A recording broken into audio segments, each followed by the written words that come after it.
What's up, guys, and welcome to a different video than I'm used to doing on my channel, but I've been wanting to do it for a while. Basically, it's going to be a podcast between me and two other YouTubers, and they are here today. The first one is SoloRenektonOnly, you might have heard of him, and the other is, of course, Professor Akali, who I've done videos with in the past. Before I introduce them and let them talk, I just want to explain, the point of this and, why I'm doing a podcast in the first place. I think it's interesting to kind of get a YouTuber's perspective about topics involving YouTube.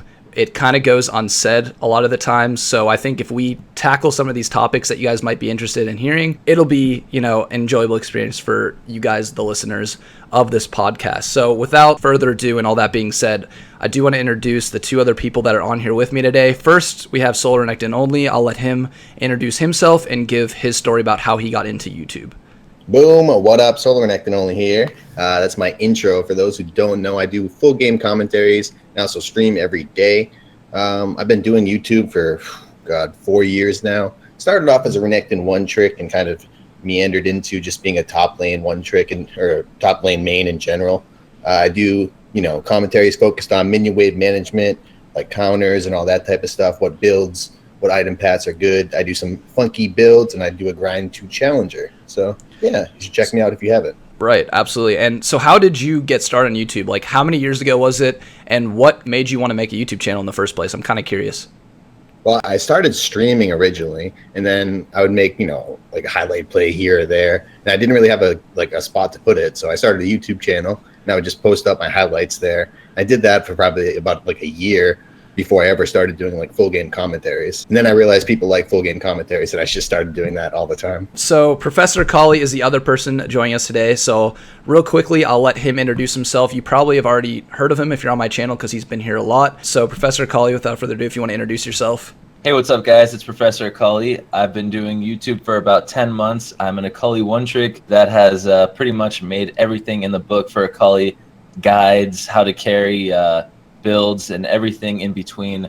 Pretty much the Akali hub for YouTube. And I also have been doing a bunch of different one-shot builds in the mid lane lately. And yeah, that's pretty much it. So basically, you're the next Night Blue 3, is what you're saying? Just kidding. So how exactly did you get started on YouTube 10 months ago today? Like, what sparked your interest in YouTube?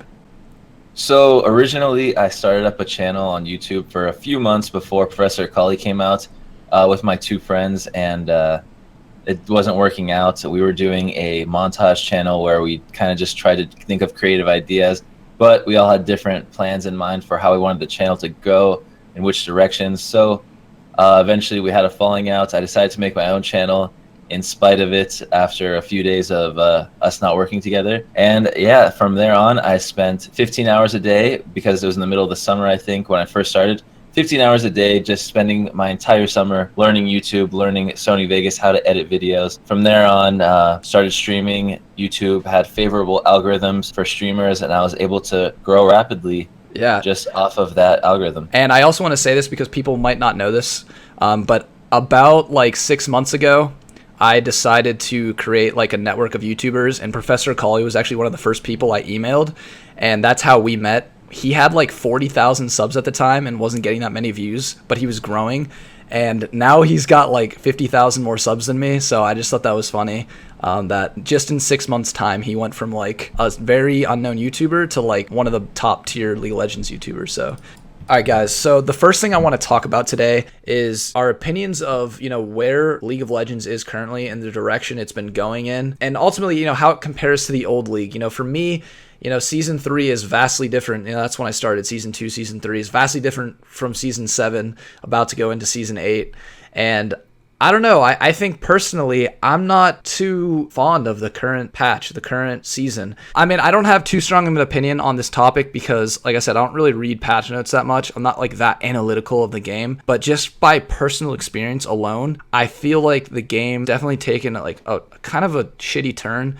And I don't really know what it is. I can't really wrap my finger on what it is I don't like. I just feel like the game feels a lot less diverse. It's more about the meta now. And if you don't follow the meta, it's a lot harder to win. It's definitely more of a 5v5 game. Like before, you could carry a lot harder. That's the number one complaint from OG League players, is that you can't solo carry as much anymore.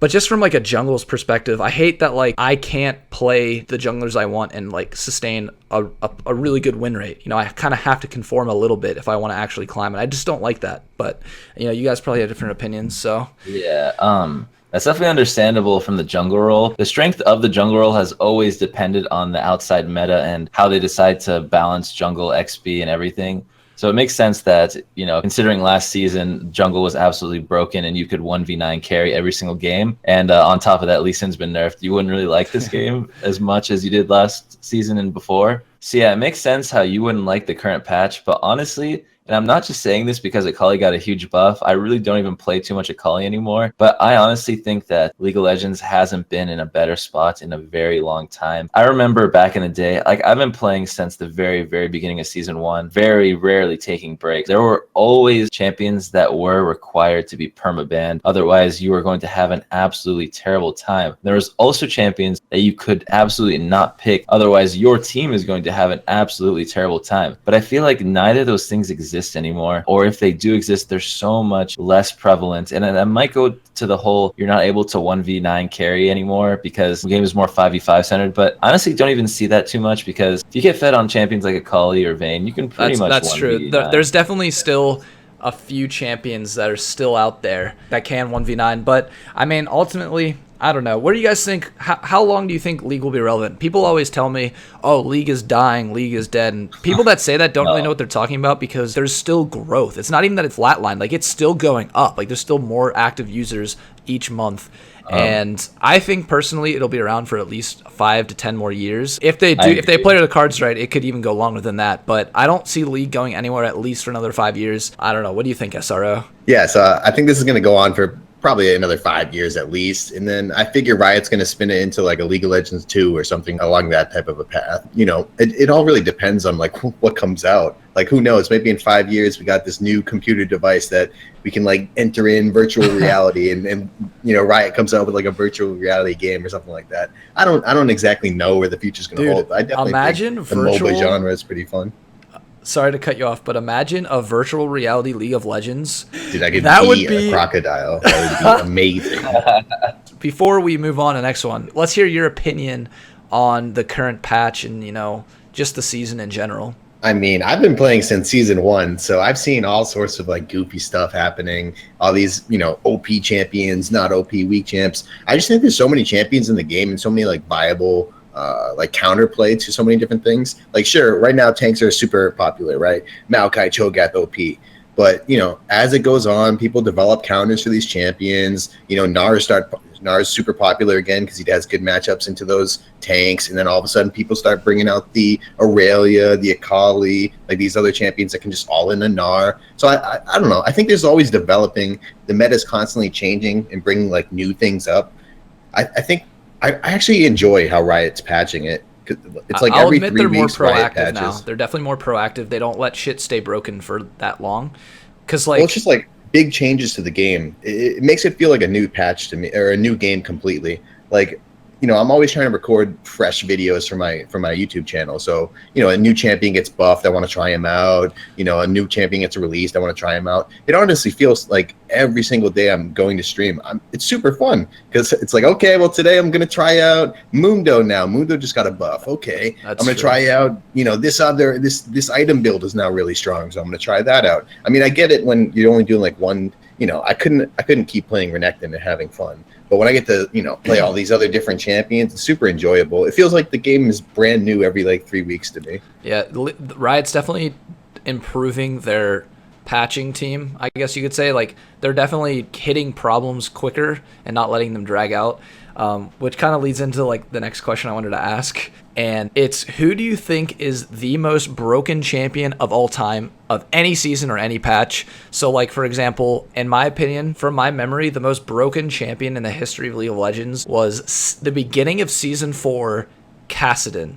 Back before God. he still had a stunt, or he still had a silence on his Q, and his ultimate did not like you didn't scale up the mana cost with usage, and it was on like a 2-second cooldown rank 3, and Yu was pretty much like 100% ban rate. Like I don't think he ever got past, and if he did, he was picked first, and that team would like almost always win. So I remember he got opinion, like super nerfed after that. Yeah, and then I started playing him mid, and I had like an 80% win ratio in like 30 games. Like he was still super good. Really good after like one of the biggest nerfs in history because he was so broken. So in my opinion, that's the most broken. That just comes to my mind. Does anything come to your mind when you think most broken champion ever? I mean, there's super old school stuff that like no one will remember. Like season 1 or when TF came out. Like Xin Zhao, oh my god, he was insane. I don't know. There's a lot of goofy stuff. I've also heard Evelyn was pretty broken when she first came out. Yeah, like a recent one that was a recent one. Camille. Like remember when Camille came out? She was absurd. That's true. Absurd. That's a recent one. What exactly did they nerf that made her like not absurd? I don't even remember. They nerfed like 10 different things. They nerfed her Q. They nerfed her E. They nerfed the attack speed on her E. They made it so you had to hit champions. They nerfed cooldowns. They nerfed W. They nerfed like So the thing with Camille, it wasn't like a specific ability that made her OP or two specific. It was just her whole entire kit. Like with Kassadin, you can't have that together. You can't have a jump that puts you across the map and then an ultimate that locks them in place for 3.5 seconds. Like you can't have all that. And then That's true damage on your Q, the ability to proc Triforce unbelievably well. The Triforce damage being converted into true damage on your second Q. Like I did a build where I hit over 1,000 damage with my second Q. Like that's absurd, and that's after nerfs. And I think this is actually another thing that I've hated about the direction of League of Legends. And some people might actually really like this. This is definitely a to each their own type topic, but I hate how every new champion is more complex than the last. Like, I miss when a champion would come out and it would be like, their Q is an ability that you shoot for and it does damage. Their W is an ability that buffs their auto attacks. Their E is like a dash. And their ultimate is something cool, like maybe an AoE stun. Like, I miss simplicity. Well, I think that the reason why they're doing that is because they're doing a lot less champions. Like there's already 140 something champions in the game. Yeah. They're slowing down. Like they used to release a new champion every month. Like they're slowing down, and they're making them more complex because they have 3 months to tinker with it, 4 months to tinker with it now. So they have like these longer lead times. That's so they can create a more complex champion, a more interesting. Because they don't want to release like the greatest example I can give is when Lucian came out. Well, he was just a better version of Graves. Right? I mean, after people figured out how to play him, he was just a better version of Graves ADC. So then they're like, okay, well, I guess we're going to have to rework Graves and we'll turn him into this other thing. And that's where the jungle Graves, the Graves that we see today came from. All right, guys, I want to take a complete 180 here and talk about a topic that's kind of a touchy subject, but might be very entertaining for you guys to hear. Let's talk about the infamous booby streamers and, just our opinions about them. I think they're kind of becoming a dead subject. Like last year, they were kind of the tail of the tape. Everyone wanted to hear about them. Everyone started to hate on them. I think Leafy is here made like a video on them actually, where he talked about the ridiculousness of booby streamers and how pathetic they are. Now, while I don't fully disagree, and actually when he made that video, I was like in complete agreement with him. At the same time though, now that I'm like more of a successful YouTuber, I actually have a completely different opinion about it. I think that they're kind of genius and they're just hustlers, and I have to give them respect because at the end of the day, dude, they're just playing the game. And what's the old saying? Don't hate the player, hate the game. Don't hate the booby streamer. Hate the people that are watching her and giving her money. Those are the people, if you want to get on someone, get on the people that are giving her a career. That goes for like pretty much any successful person that kind of rose to success from like a, an kind of an infamous standpoint. Like, Kim Kardashian, for example. It's like, oh, you hate her because she has no talent. But she's rich as fuck because she's playing the fuck out of all the people that are watching her, or all the people that are ending up making her who she is. The hate can lead to success. Like, all publicity is good publicity. Kind of the same thing with Twitch viewers. All Twitch viewers are good viewers.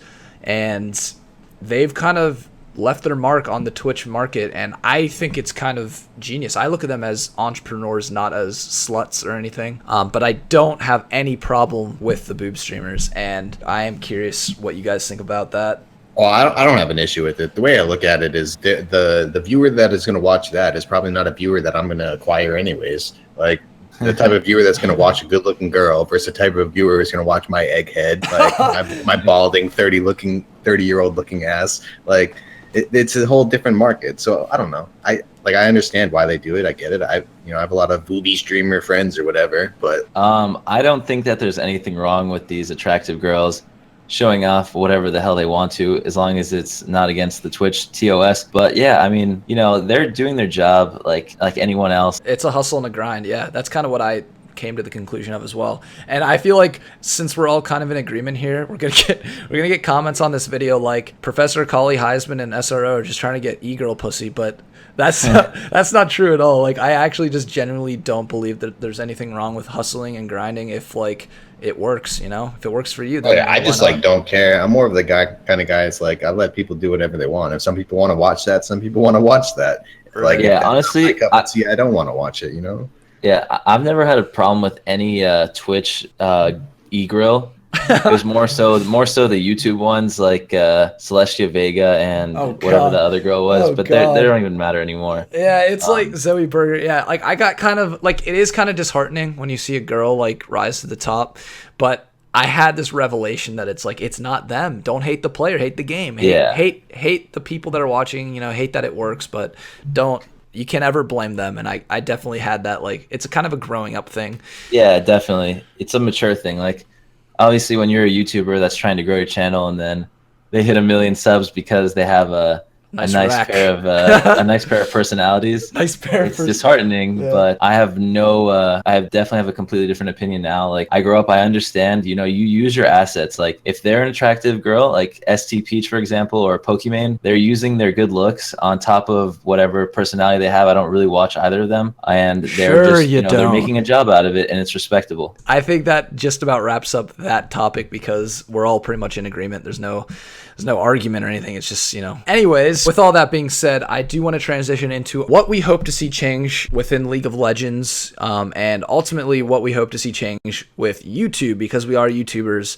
So, I mean, we might have an opinion on that as well. So, in the coming year, what do you hope to see change? SRO, if you already have an answer. Well, with League in general, I just hope they keep going the same route that they're doing right now. I think overall, League has been much more balanced than in the past seasons. I like the direction it's going. I like these new patches every 3 weeks. They don't have to be as huge as what was this, patch 7.14. That patch was like absurd, changes the entire game. Don't have to be that huge, but I like these constant updates. I hope League just keeps going the route that it's going right now. I hope the new runes and all that stuff is going to be interesting. That's something I'm kind of looking forward to. Get to tinker with some extra new stuff. Make some cool builds, maybe. Who knows? But yeah.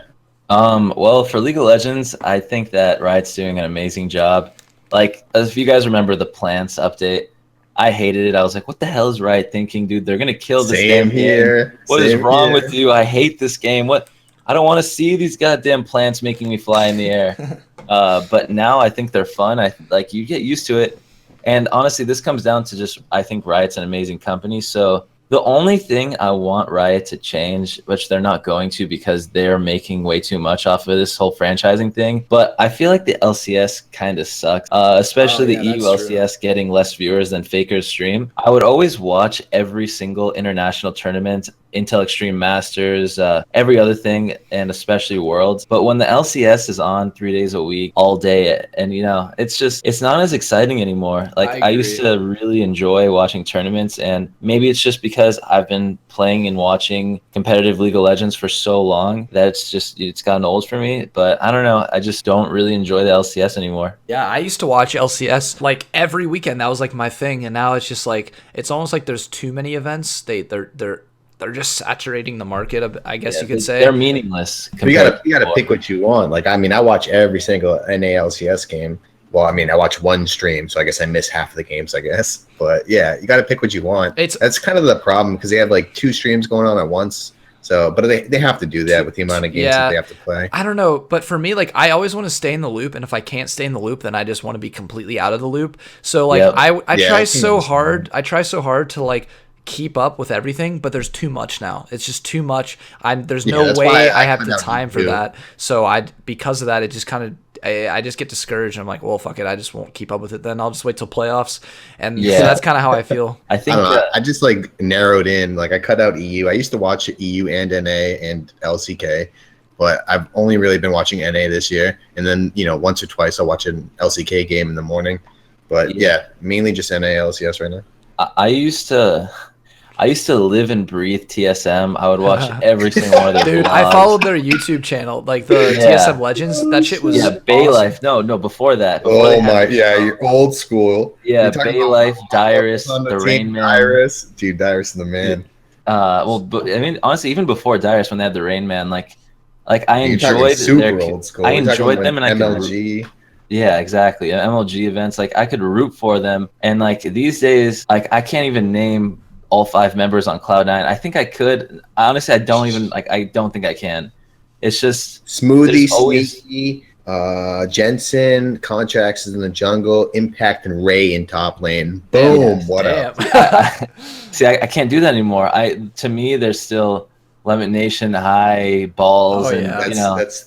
That's FlyQuest, Lemon Nation. I know. That's it used to be Cloud9, and they're always changing everything these days. And I mean, obviously that's fine, but it's just this whole like I don't know. Maybe they're burning out quicker since they have to play. Honestly, maybe it's competitive games. Maybe it's a week. us because like when I watched LCS, it was a different. I wasn't really a YouTuber at that time.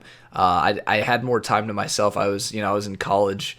Like I would watch it like after class or like when I was going to sleep. I wasn't doing my own YouTube stuff, or at least not to the caliber that I am now. So I had more time. Maybe it's just a timing thing. Maybe I just don't have the time. I don't know. I'm interested in like coaching and doing stuff with that. Like I played football for 13 years, and after I finished playing football, I coached for 2 to 3 years. Right? Really?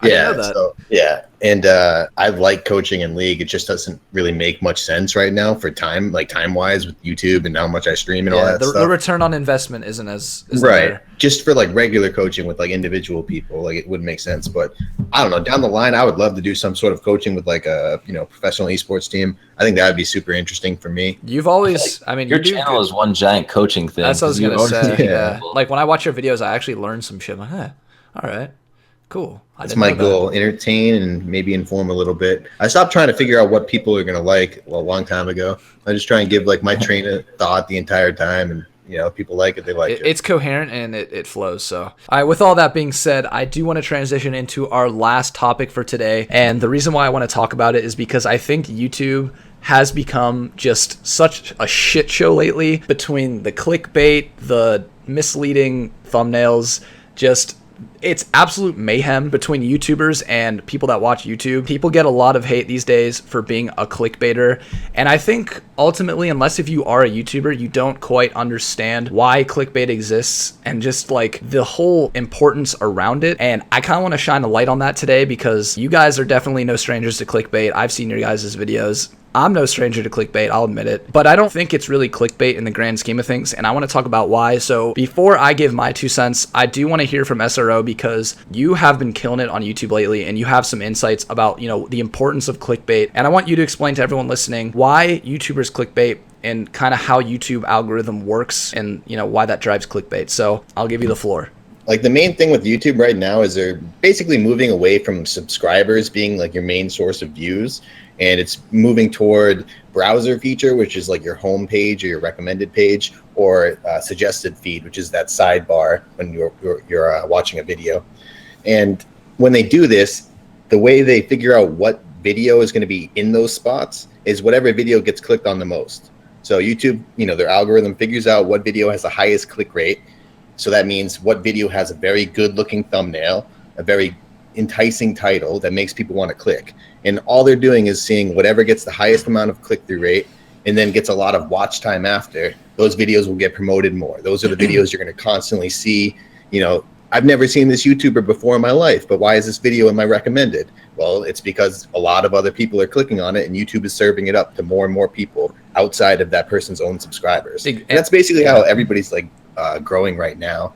It's much less about subscribers and more about YouTube promoting your videos. Right. And I think that's the most important thing to touch on is that subscribers have just kind of become saturated at this point.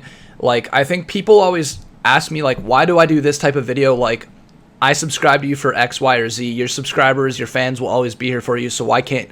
And really, the short answer is if you look at my views, and I'm pretty sure everyone else has the same type of statistics, but like I'm only getting 15 to 20% of my total views on every video on subscribers. I'm getting more views on like non-subscribers and just browser features, which is utilized by having that high click-through rate, which you get through having somewhat of a clickbait title and thumbnail. And it's gotten to the point where you can't compete with other YouTubers unless if you do some form of clickbait. Unless if you're like 1 million plus subs at like the top of the genre that you're in, you kind of have to clickbait in order to keep on growing. Even those people, though. Even like, those people, yeah. A lot of people talk about Fresco, Pants, Red Mercy, like, you know, they figured out the game. You have to have an enticing title, you have to have an enticing thumbnail, and you have to deliver with good content afterwards. Right. Like if one of these things is not in line, the video is not going to do well. So people might say, oh, it's clickbait title, but the reason why it keeps getting served up is because after people click on that, they watch a large portion of the video, and YouTube is like, well, if they watch a large portion of the video, they must like it. So we're going to serve this up to more people. That's how it works. So honestly, my opinion on this whole clickbaiting situation is I think it's pretty stupid how it has to be a thing. Like you need these big words that make people want to click your video.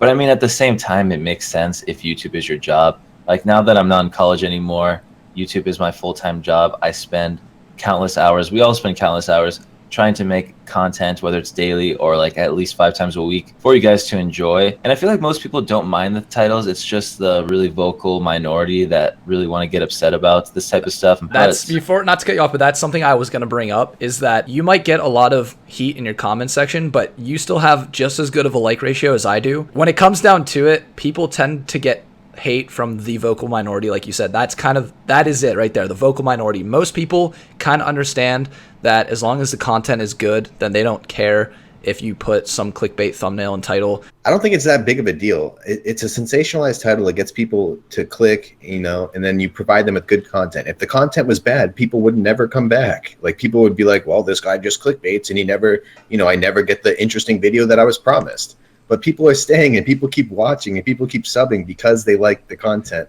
So I don't see how. Yeah, I'm glad that you said that again, because it raised another thing in my mind. Is like if you're the type of person that just can't bear the fact that someone's gonna like clickbait and be smart with their video titles, then don't click on it. Don't click on it and then dislike and leave a comment, because dislikes and comments, hateful comments, they don't do anything. In fact, you're just helping the person that's clickbaiting by clicking on the video in the first place. So the best thing that you can do if you really can't support people that clickbait is just not click on the video. Because like you said, that's how YouTube works. You vote with your view. The reason clickbait works is because people voted with their view, and then they had the opportunity to leave, but they didn't. They stuck around and they stayed and they watched and they gave that channel watch time, because that's what matters, is watch time. How long someone will watch a video for. It doesn't matter if you get them to click.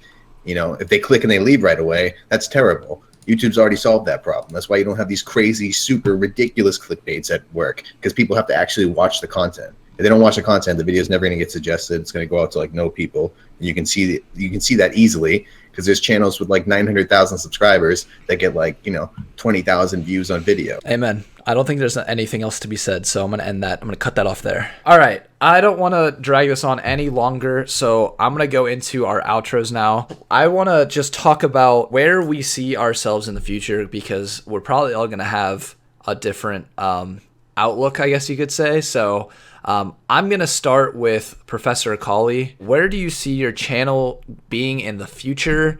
And where do you see your career being in the future? You know, is it going to be League of Legends? Is it going to be YouTube? Is it going to be something else? I want to hear, you know, your future endeavors. Well, short term, in like the next 6 months to a year, I still think I want to just do variety on my channel, League of Legends wise, strictly League of Legends. Just keep doing these different champions, these fun builds, maybe more educational stuff. Like if I can revolutionize guides for League of Legends and really focus and figure out how to make people learn the best possible way. All about education and entertainment for me. So one or the other I'm happy with. If I can get both, that'd be good too. 2 years, 3 years, 5 years down the road, if YouTube is still sustainable as a job, obviously I'd love to keep doing it for at least 3 to 5 more years. But I'm 23 right now, and I don't see myself in esports when I'm 30, and eventually we all have to turn into adults, and hopefully find a wife and have some kids, and grow up and grow old and die. But that's besides the point. Shouldn't really be thinking about that right now. But I think I'm willing to do League of Legends YouTube for the next 3 to 5 years if it's possible. After that point, I either want to move on to computer science or something similar to that, whether it's working with computers or maybe something business, or I really don't know. The options are all on the table right now. Still got a lot of thinking to do for sure. All right, so SRO, what about you? You're a little bit older than me and Professor Akali, I believe. So where do you see yourself in the next couple of years, and even down the road further than that? Well, I mean, I love doing what I do right now, so I'm probably just going to continue trying to grow my YouTube channel. Streaming a lot more. My stream's growing quite well, so just probably going to do a lot more of both of those. If we're talking about like when my stuff is all dying out, or if I want to move on eventually or whatever, going into something with esports, doing marketing potentially. Those are like my two big interests right now: coaching / back end management type of stuff in an esports league, or some sort of marketing. Those are like my two major interests. I always have that competitive drive, so esports kind of just seems to like plug right in there. Yeah. I mean, I watch it like all the time. It's been kind of like a driving motivation to like a lot of the stuff I did. Like I guess when I started League, I wanted to be one of those people. Player. I wanted to be an esports pro. I wanted to be pro at the game. Over time, I realized that I like making like videos and talking a lot more than I wanted to grind 15 hours a day. God. I want to be a professional player so bad. I think that's everyone's dream at some point. Like when you're like 16 to 18 years old, I guess for me, even it went on until I was about 21. It was like all you want to do is be a professional player, but then you kind of see that there's more to it than just being a pro, and like playing the game over and over does get boring to a certain extent. I need to chip in right now.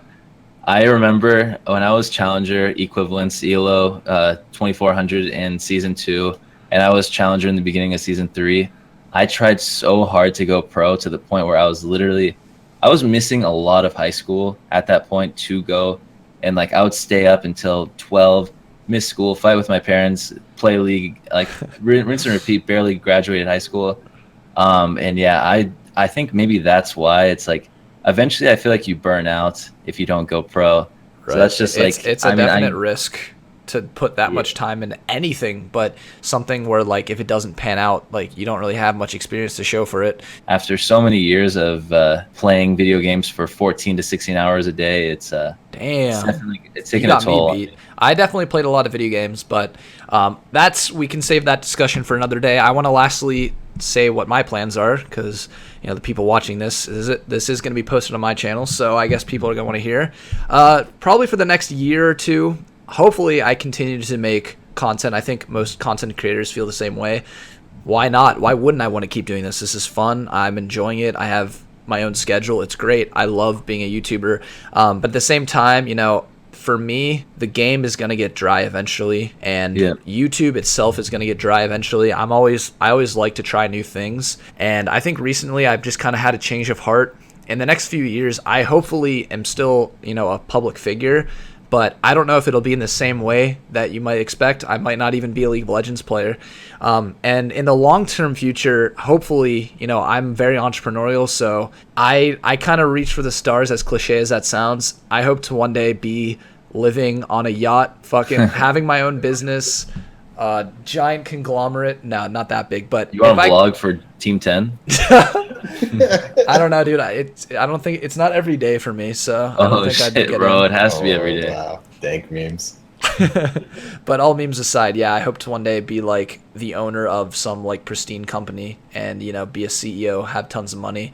It's not about the money, but it's about the lifestyle, and that's what I aim to eventually accomplish. But it's all about self-improvement for me. And yeah, so I'll close it out there. Anywho, like the VOD. I mean, like the podcast. All right, yeah, definitely like the podcast. If you guys did enjoy this podcast, if you want to check out either SoloRenektonOnly or Professor Akali, of course, both of these guys will be in the link in the description. Definitely go check them out and sub to them if you haven't already. But other than that, this might be an ongoing series if you guys enjoy it and it gets good views, etc., etc. So be sure to leave a like so that I know. Be sure to leave a comment and tell me that you liked it. And if you aren't yet subscribed to me, make sure you do that. But I'm going to leave it there. Wait, one more thing. Very important. If you guys have any ideas for topics you want us to talk about in the future, Good comment. please be sure to comment down below. Any interesting stuff that you thought about, we would really appreciate it, and we'll give you a shout out for suggesting it in the future podcast. Good point. You know, these podcasts, there's only so much we can talk about. We talked about a lot just today. So yeah, if there's anything you guys want to hear about, hear our thoughts on, absolutely leave it down below. But as always, thank you guys for watching, and I'll see you guys next time.